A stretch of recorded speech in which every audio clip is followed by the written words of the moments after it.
Hello there, this is Caesar on Toast and you're watching episode 14 of my Better Minecraft modded Minecraft series.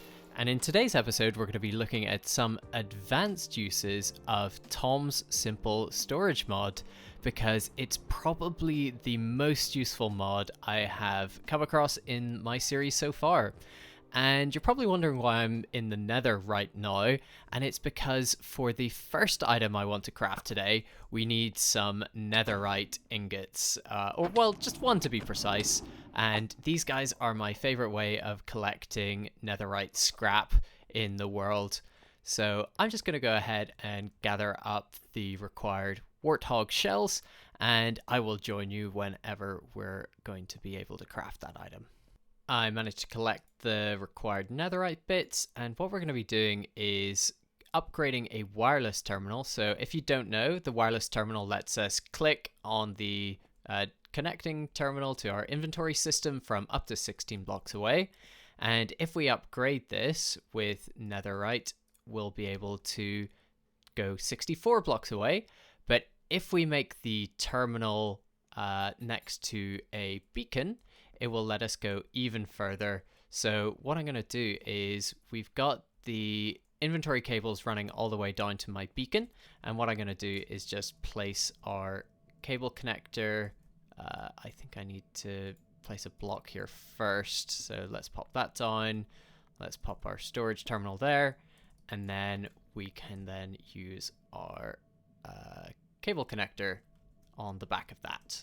Cool, so that's connected up to our inventory system, and I don't know, do I right click this? Bound. So in theory, what this means is I can connect to my storage terminal from anywhere in this dimension. So last episode when I was, I'm inside a block. Last episode when I was running around building things, I was only maybe 20 to 30 blocks away. And I decided I would just put one of these crafting terminals into the house. In fact, I'm going to rip this out and replace it. I'm going to swap the one with the one at the beacon here. So I was only this far away, and I wanted to build another terminal.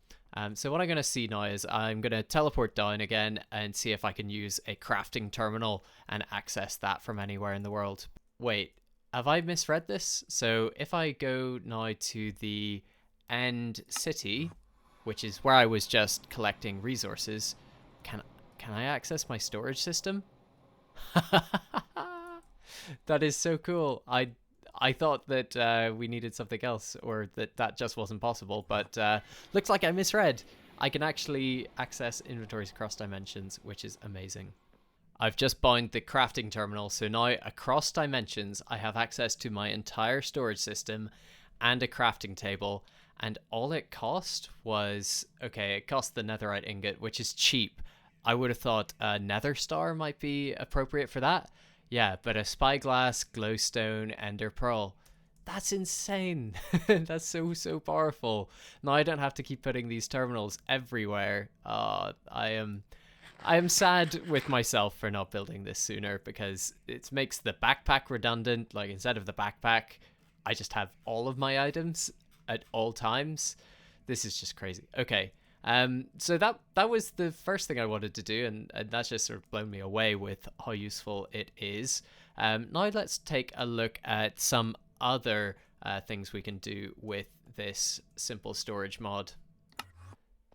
So between episodes, I was a little busy here in the base building a bit of a recycling machine for all of the seeds and beetroot seeds that we get from our farm down here.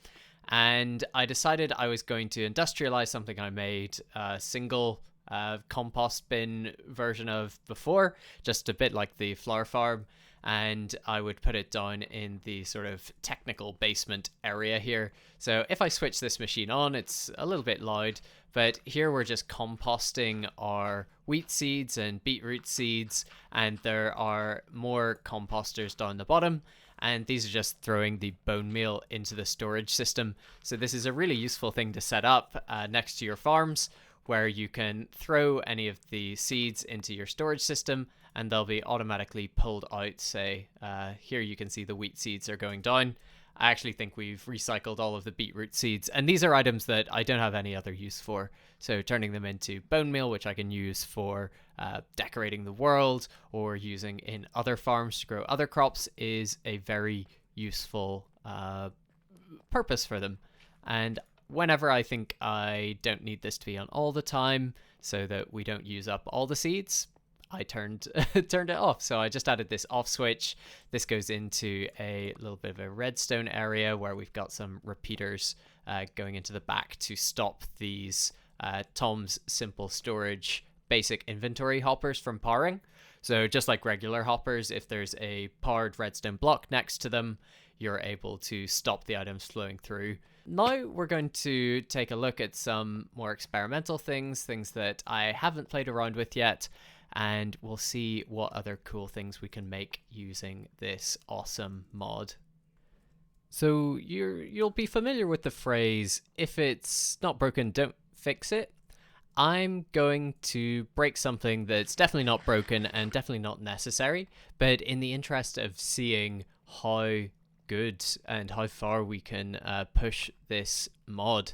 So the open crates, these are something that I'd sort of overlooked before because I thought, oh, that just sounds like another kind of inventory connector. So the cable connector can connect an inventory into your storage system. The open crate turns a block in front of it into an inventory.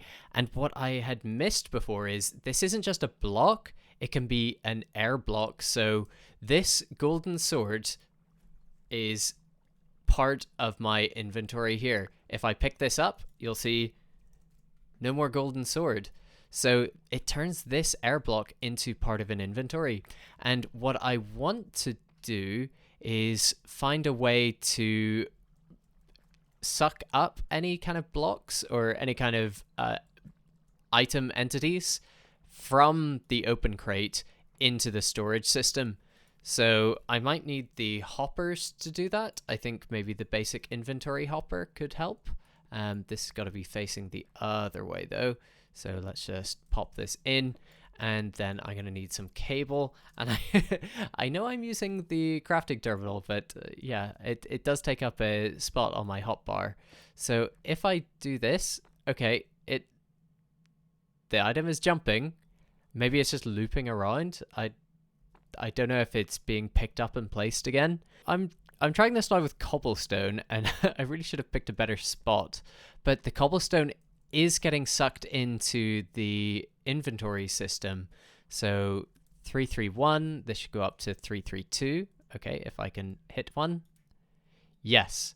Okay, so we can use this open crate into a basic inventory hopper to pull blocks into the inventory from any kind of farm that drops item entities. And it just so happened that I had a massive painful time doing the storage system integration for this flower farm, where and we'll just show you, every single one of these dirt blocks has its own hopper minecart, or it's shared between two hopper minecarts for 3 bits of dirt. And it was so hard getting these in. If you go back and watch that episode, and it always broke. So if I wanted to find a good use for these open crates, I would probably want to add them into this farm and see if we can collect the drops from the top of the blocks rather than pulling in from underneath. So against my better judgment, I'm going to break all of these. This will also reclaim some hoppers, which I think is a good idea. Although, how much do these cost? These are just wood, so this is basically free because we can chop down any tree instantly with our, even a basic axe can do that in this mod pack. So wood is cheap. We need more iron all the time, and that's just reclaimed quite a few hoppers for us. So I'm pleased with that outcome. And we can even grab these guys. So let's pop those back. I'm going to need 13 open crates, so I went ahead and made those already, and we'll need 13 of these inventory hoppers. So this is going to be much better, and we're not going to be bottlenecking so much on the single hopper at the end, pumping the flowers into the inventory system. We'll be able to have a much faster input. So I'm going to go ahead and break all of these dirt blocks, because we're going to need to place the open crates up against these pieces of wool. So sorry, flowers. There you go. And then we'll be able to go along with these, turning each of those, oh, come on, each of those inventories or each of these air blocks into an inventory. Okay, there are our flowers. And then we've got to go ahead and this is going to be really awkward, isn't it? I need these pistons to retract. What's the best way to do that? I guess that'll do it. Just need to remember to go back and grab that. And then let's just make a temporary path into here. And actually the first time I made this, I couldn't find the green tulip. So we did have double the amount of yellow flowers in here. In this case, I'm going to let nature decide. So I'll just see if the wither rose duplicates to there. Because I think you can use the wither rose for some mob farming. I'm not entirely sure how those types of farms work. But yeah, that should be starting to be everything we need to make this. So that should be everything we need. We just need to hook up the storage system. So I'm going to go ahead and run that up from here. This is fun. We might be able to consolidate a lot of this wire. It's good to recycle when you can. There we go. So each of these is going to come along like this. Now, whenever I switch this on, we're all going to learn a lesson in whether we should test things in creative before we build a lot of expensive open crates. So let's go ahead and watch whether this works or not. I broke some redstone somewhere, didn't I? What was supposed to be powering here? Is it you? Okay, yeah, so some blocks fell into the hopper clock. Okay, I'm not seeing any item entities, but I'm also not seeing the flowers growing, so I think I messed up the redstone timing somewhere. Okay, maybe 3 ticks. There we go. Is everything getting picked up? And the wither rose did get duplicated, so that's nice. We can have some bonus black dye, because that's always useful. So let's see. Are our flowers going up in the storage system? Yeah, I can see dandelions going up. I think we've got more than enough flowers. We've now got over 1,000 dandelions and 500 of some of the others. So yes, I think the answer to whether we could improve an existing farm with Tom Simple storage mod is yes, we can definitely make improvements over something that was fundamentally a vanilla farm, maybe using a bit of an exploit from our Modpack with the bonemeal, but don't tell anyone. Okay, so what's next? I think we should visit our smelting system, which you can't really call a smelting system. It's a bunch of furnaces. Blast furnace, smoker, and I've got a couple more over here. And again, we're just using this basic setup where we have coal coming into the system from the side, and we use the small coal just because it gives us the best return for any fuel system. So we don't want to use a full coal piece for 8 blocks if we're only going to be cooking 2 of them. We just don't get the same efficiency from the fuel. So what I'm thinking is we build in our little empty space down here, which I was calling the Undercity, but we could have a fuel system or a smelting system, sorry, where we have each of the different individual blocks that we want to smelt, each with its own specific way of cooking, because we're never going to want to put raw iron into the regular furnace when we can use a blast furnace, for example. So we have a dedicated furnace for each one of those, and then maybe one generic furnace like this where we can drop things into. So I think we leave what we've got already here. I might add in the kiln, because that was something we found useful last episode for cooking the bricks. But for anything like iron, where we know we're going to cook that in the blast furnace, we should just have that automatically pulled out of the storage system and cooked for us. So let's have a go and see what we can come up with. So I've made a little bit of progress here, and you can see I've got some copper kilns from Oxidized, and this is a quicker way of getting charcoal from wood logs than using a vanilla furnace. So I've decided to use these. We then are producing charcoal, which is getting sucked into the storage system, and we're feeding back the mini charcoal. So I decided, because charcoal is more renewable than coal, you have to go mining to get coal. Charcoal you can get from trees. And as I said earlier, we really don't have a problem getting wood in this world, whereas things that you mine, that's a bit of my time. So I'd much rather use something like the charcoal. So I'm going to cover this up, and here you can see we've got these running. I want to try and find a way to stop this automatically. So I might need to find a way to get redstone into the back there to stop the fuel from getting in, or stop the items from coming in, whichever one is easier. So that's going to be a challenge that I work out a little bit later. And I've also cleared a space here. This is right underneath the flower farm, so we've got additional space here to add in more machines. And what I want to do is repeat this kind of pattern, but for specific things that I want to be cooking. So I imagine I can close these over, and then what I want to do is put item frames onto those blocks to say what is cooking in that particular furnace. So it's going to be quite cool down here. It's going to feel like a really high-tech automated area by the end of the episode, just using some very basic inventory hoppers and piping to get this all back into the inventory system. So a couple of things before we move on to the other smelters. We have the system set up to stop any inputs, both fuel and the item being cooked, and I'm going to use these sticky pistons with the block of redstone. So whenever I activate the switch here, that will switch everything off. So usually whenever I have a switch, I like it to be, this is the on position, that's the off position. So I'm going to need a redstone torch. So let's just grab a stick and a piece of redstone here. I'm actually going to grab a few of these because they're always useful to have. And what we're going to do is invert the signal. So let's pop that there. I hope that doesn't accidentally power anything. Looks good.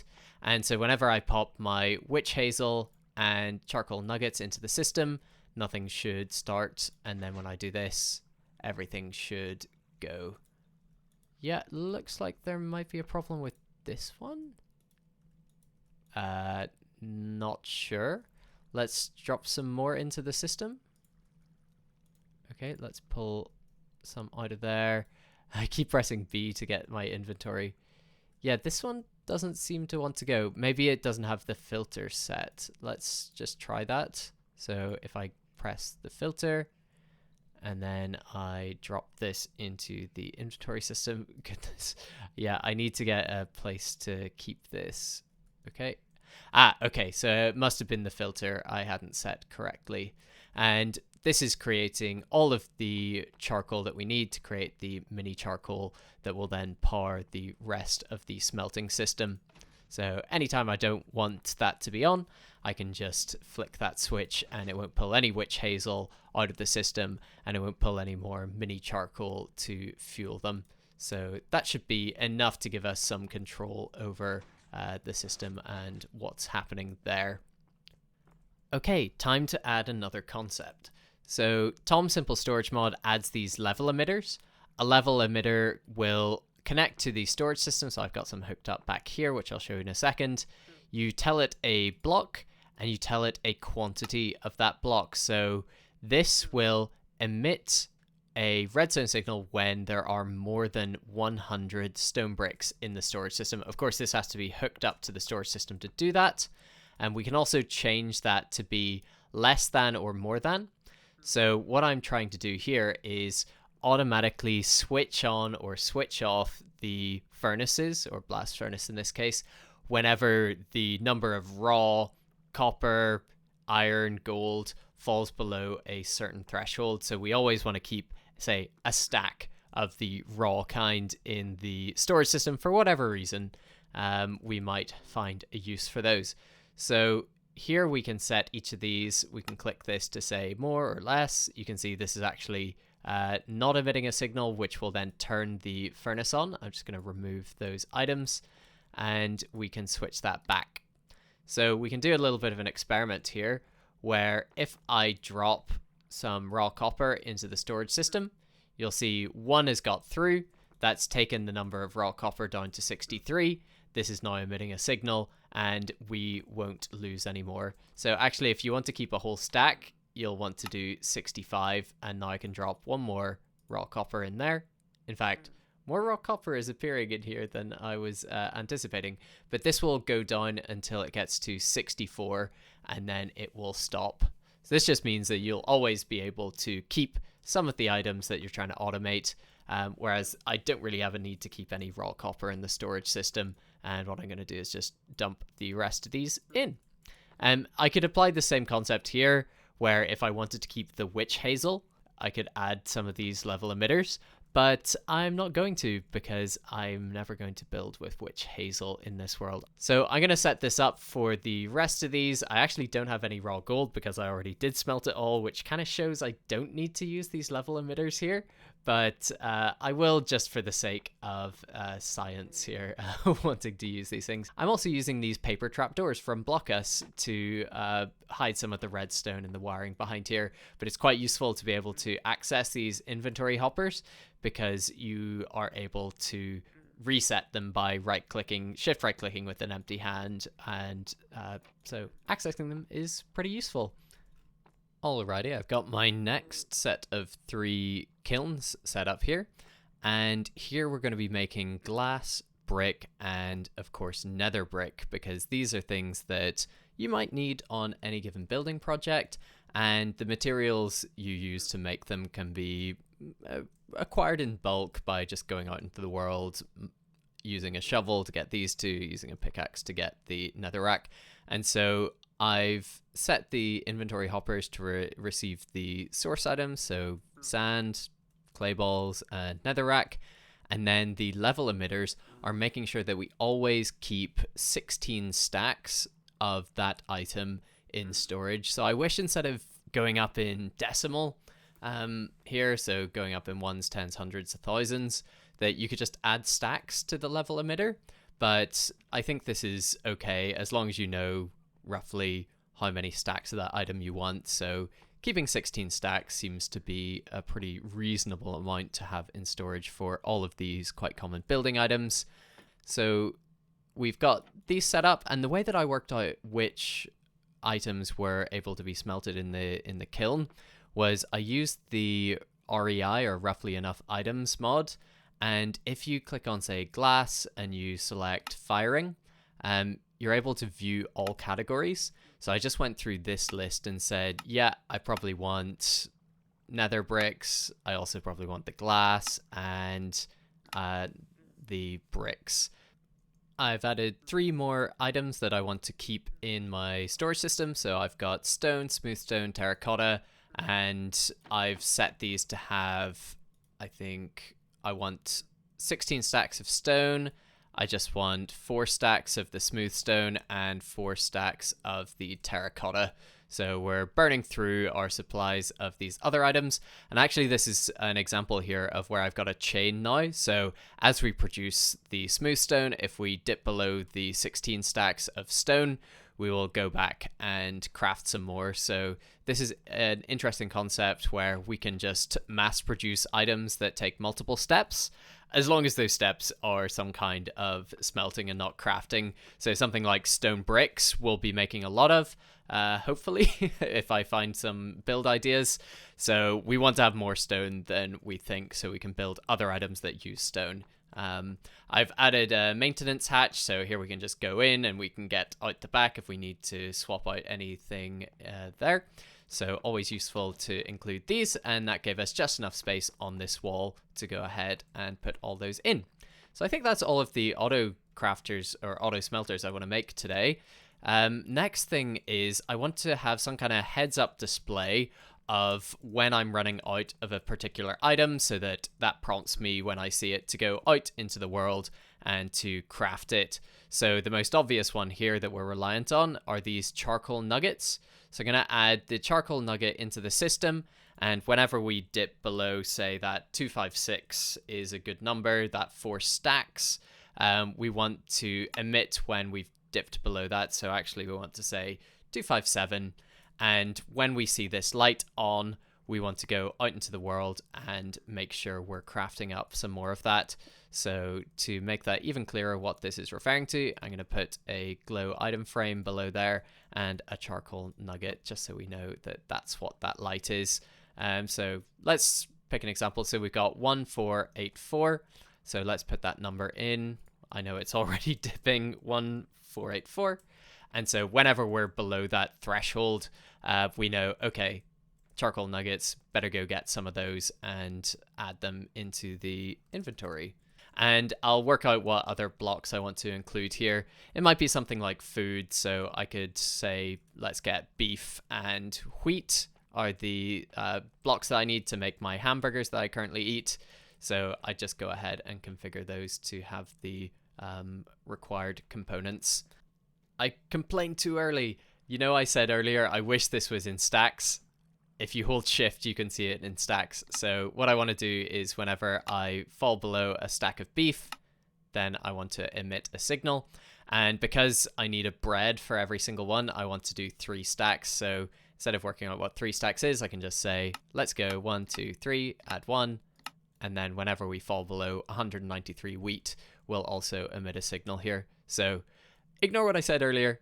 This is actually a great feature, and I'm pleased that I accidentally discovered it before the end of the episode here. So, last thing for today, I think. We've got time to make a little bit of a tree farm. So what I was experimenting with here was I wanted to just plant a load of witch hazel trees and then just run along in a line, cut them down with my axe. I think that's fine, but it's just as fast and will take up less space if we can just bone meal the saplings and then see where the drops fall. So this actually is an example of one of the problems that I had with the witch hazel, which is that it doesn't always recognize it as a tree. So if I go far enough up, yeah, it will cut it down eventually, but that's maybe 1 in every 10 that I've tried so far. And you know, it doesn't add too much time for the amount of charcoal that we can generate out of all of these stacks of the wood. So I'm happy enough to let that be just a known problem with the system. So what I'm thinking at the moment is I build this 5x5 square and I plant the saplings right in the middle. So let's go there. I know that's off to the side slightly, but this seems to work. And then usually with 1 strike of the axe, the whole thing comes down. And then all I need to do is have some kind of water stream system. So it looks like if I put it 2 blocks out of the 5x5, so the water starting here, and then I can wash all of the drops that aren't right in the middle where I'll just naturally pick them up into a hopper system that can then feed into our Tom Simple storage system. So I'm going to go ahead and find a spot for that on the island, and then we can build that out to finish off the episode. I love it when a good plan comes together. This is the cable running from underneath the base all the way out to the new tree farm, which is not complete yet, and I've just run into the water stream from it, and I was so close with the cable. No. All right, let me craft some up. All right, that should be everything. Let's go. Okay, and then we've got to hook up these open crates, so I think they can just go up the ways. No, I think I need to place those from the other side. That's fine. And the hoppers need to go into the cable, so let's go ahead with that. 1, 2, 3, and 4. And then I don't want to filter on the open crate, no. Empty hand. Shift. Alright, there we go, cleared. Now I'm going to shift click. Yeah. And then these will take anything that falls through and place it into the inventory system. Okay. Now I'm going to throw this to get up and out of here. Oh, nice. So this is what I landed on in terms of the design. We've just got some willow planks. I widened it a bit so we can actually center the witch hazel saplings, and I'm just going to go ahead and sleep here a second so you can see this a bit better. All right, nice. So this is the inaugural test of the witch hazel sapling tree farm with water streams connected into the inventory system. There's our first tree. Let's see how much of it falls in the streams. Oh no, don't look at those. We can afford to lose a couple of saplings here. There are so many leaves on this tree. So if we look, oh, what? That's so bad. Did anything actually go in? I don't think we can see that because items float. They get stuck. Okay, back to the drawing board. All right, attempt 2 and hopefully final attempt at getting this working. So I've widened the stream by 1. I haven't let the water streams loose yet. And the tree grew without needing any bone meal, which is fantastic. You know, I'll take any savings I can get. So what I'm going to do now is, and I need to fill in this corner, is just release the water streams so we can see those all go in. And you can see that now there's a straight path flowing down into the center. Are these getting picked up by the open crates? It doesn't look like... Oh, yes, they are. Okay, so the items are getting picked up by the open crates. It looks like, yeah, the stack was just taking a while to all filter through. But since we got 4 of them, that should reduce the bottlenecks there. And now what I want to see is whenever I chop this down, I'm going to jump out of the way quickly. I want to see how many items are going through. Yeah, it looks like this is picking up a decent number, and this is going to save me time running around every time picking up saplings and bits when I'm trying just to plant the next trees. So my process here is going to be I'll plant the saplings, chop the tree, plant the saplings, grow it, chop the tree. And then everything that I don't pick up whenever I leave, which is just by quickly running around here, will be picked up by the water streams. And we can afford to lose a couple of saplings. We're getting an insane number of witch hazel logs. And yeah, I'm not sure it's the best looking tree farm ever, but it definitely does the trick. And I'm happy enough to use that to get all of my charcoal for the foreseeable future. So let's go down and have one last look at our build. I think I added one more thing since I last caught up with you, which was I've added in paper, gunpowder, and sugarcane into our tracking system because that's what we're using to get our firework rockets. So the corresponding furnace here is the burnt paper block in the regular furnace, and this is emitting a signal whenever we go below 2 stacks of this stuff. And one of these turns into 2 gunpowder, so that's effectively 4 stacks of gunpowder in the system at all times, which I think is a pretty reasonable amount. We're not going through the rockets at a huge pace, and we have a ton of sugar canes outside, so that's just wonderful.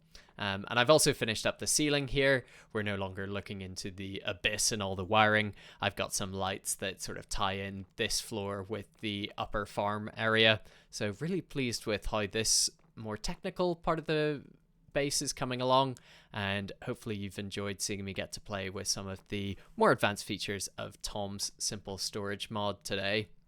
So as always, thank you very much for watching. This has been a really fun episode to explore more, and I see I'm running low on the charcoal, so I'm going to fix that up after the end of the episode. If you did enjoy, please do leave a like, and if you want to see more content like this from me in the future, why not consider subscribing?